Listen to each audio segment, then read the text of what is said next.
Publikacja dotyczy topologicznego nadprzewodnictwa w tak zwanej heterostrukturze van der Waalsa.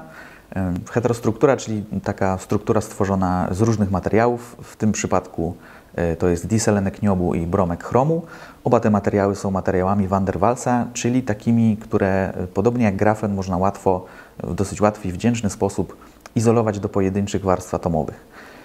No i w tym projekcie koledzy z Aalto w Finlandii stworzyli taką strukturę, gdzie ten diselenek niobu to jest nadprzewodnik warstwowy i na jego powierzchni umieścili bromek chromu, który jest ferromagnetykiem, czyli materiałem magnetycznym, nawet w pojedynczej warstwie. I połączenie takich dwóch materiałów okazało się być, zgodnie z przewidywaniami teoretycznymi, wystarczające do tego, żeby osiągnąć fazę materii zwaną topologicznym przewodnictwem. Na zlecenie, a w zasadzie na prośbę kolegów z Finlandii, zobaczywszy te wyniki i jeszcze we współpracy z innym współautorem z innego uniwersytetu w Finlandii, w Tampere, mieliśmy stworzyć model teoretyczny na podstawie już innych doniesień teoretycznych, ale taki skrojony odpowiednio do tej sytuacji, który mógłby symulować te konkretne materiały. To jest jeszcze konieczna współpraca z inną drużyną teoretyczną, która odpowiednie parametry dla tych materiałów mogła nam podać. No i my za pomocą tych parametrów, wiedząc, czego spodziewamy się w tej strukturze, jaką jest topologiczny nadprzewodnik, opracowaliśmy taki model teoretyczny, a potem moim zadaniem było już wykonanie obliczeń numerycznych, czyli takich silnie obciążających procesory w komputerze, które pokazałyby coś, co jest proporcjonalne do wyników eksperymentalnych, które koledzy w laboratorium uzyskali. Ten projekt jest przede wszystkim ekscytujący z punktu widzenia badań podstawowych, czyli czegoś, co mnie najbardziej interesuje.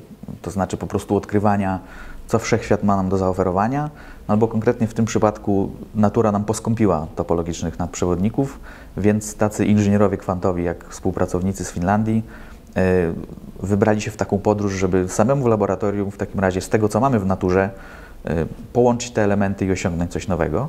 I to jest samo w sobie ekscytujące, że w ogóle można w taki dosyć prosty sposób wytworzyć taką egzotyczną strukturę jak topologiczny nadprzewodnik.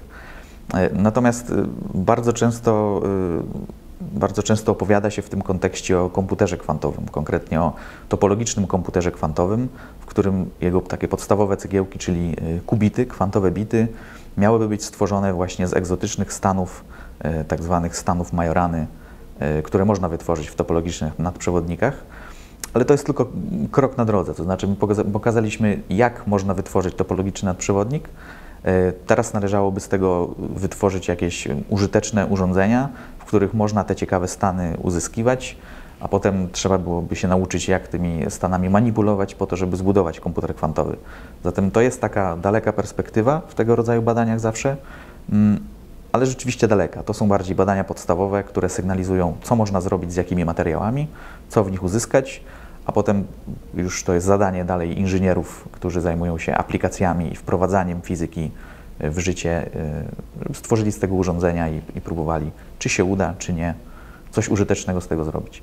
A sam komputer kwantowy, no to ma być rewolucja zarówno jeśli chodzi o kryptografię, jeśli chodzi o chemię kwantową i symulowanie dynamiki cząsteczek i tego, jak one się łączą i jak się zachowują. Ma to być rewolucja, ale jeszcze do prawdziwej rewolucji pewnie troszkę daleko. Nasz poprzedni projekt, który wyniknął z dyskusji na jednej z konferencji, dotyczył podobnego, ale zupełnie innego zagadnienia. Może nie zupełnie, to znaczy także samych obliczeń numerycznych, struktury, która troszeczkę inaczej miałaby się zachowywać i trochę inne fazy materii produkować. Ale to był po prostu projekt teoretyczny, natomiast ten model, z którego tam korzystaliśmy, jego niektóre kawałki i zrozumienie ich pomogło nam troszeczkę szybciej opracować ten model w tym najbardziej świeżym projekcie.